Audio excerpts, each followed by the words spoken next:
दोस्तों, अभियोजन अधिकारी के बारे में हम लोग पढ़ रहे हैं और बहुत सी चीज़ें हम लोगों ने पिछले वीडियोज़ में सीख भी ली हैं। अब एक महत्वपूर्ण प्रश्न है कि अभियोजन अधिकारी या लोक अभियोजक या सरकारी वकील के अधिकार क्या होते हैं। ये कौन कौन से अधिकार हैं जो उसको न्यायालय से या कानूनों से या सरकारों से मिलते हैं।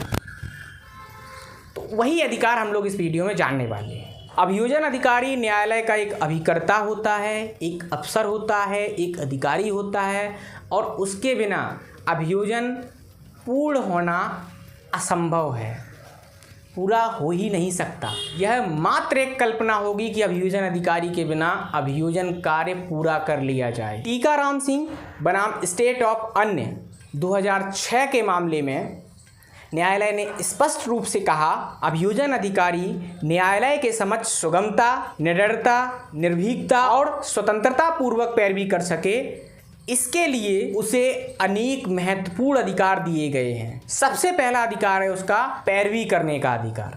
जी हाँ, बहुत इम्पोर्टेंट। किसी भी मामले में अगर वह मामला पुलिस रिपोर्ट पर संस्थित मामला है, गंभीर धाराओं का मामला है, तो मात्र केवल और केवल अभियोजन अधिकारी का ही अधिकार है कि वह उस मामले की न्यायालय में पैरवी कर सके। कोई भी प्राइवेट काउंसिल उसकी अनुमति के बिना उस मामले में कभी भी पैरवी नहीं कर सकता। दूसरा उसका अधिकार है समझौता कराने का अधिकार। जी हाँ दोस्तों, किसी भी क्रिमिनल मामले में, किसी भी आपराधिक मामले में अगर समझौता हो सकता है तो वो अभियोजन अधिकारी के साथ, अभियोजन अधिकारी के चाहने पर ही हो सकता है, अन्यथा नहीं होगा। यदि अभियोजन अधिकारी को उचित लगता है कि समझौता होना चाहिए तो समझौता हो सकता है। और समझौता कैसे होगा? सीआरपीसी की धारा 120 ऐसे मामलों का वर्णन करती है जो समझौता करने योग्य हैं। उन सभी मामलों में समझौता किया जा सकता है। किसके बिहाफ पर? लोक अभियोजन अधिकारी या अभियोजन अधिकारी के बिहाफ पर समझौता कराने का अधिकार भी उसी अभियोजन अधिकारी को प्राप्त है।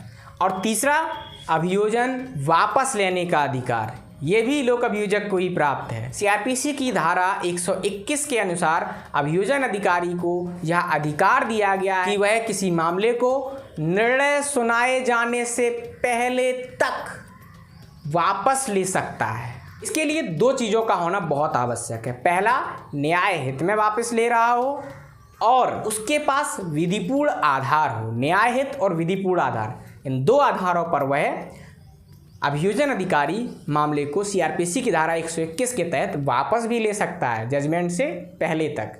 चौथा है अभियोजन अधिकारी का अधिकार कि वह निरीक्षण करने का अधिकार। लोक अभियोजक का यह अधिकार है कि वह न्यायालय से संबंधित सभी पत्रावलियों का निरीक्षण कर सकता है, यह उसका अधिकार है। पांचवा है प्रतिलिपि प्राप्त करने का अधिकार।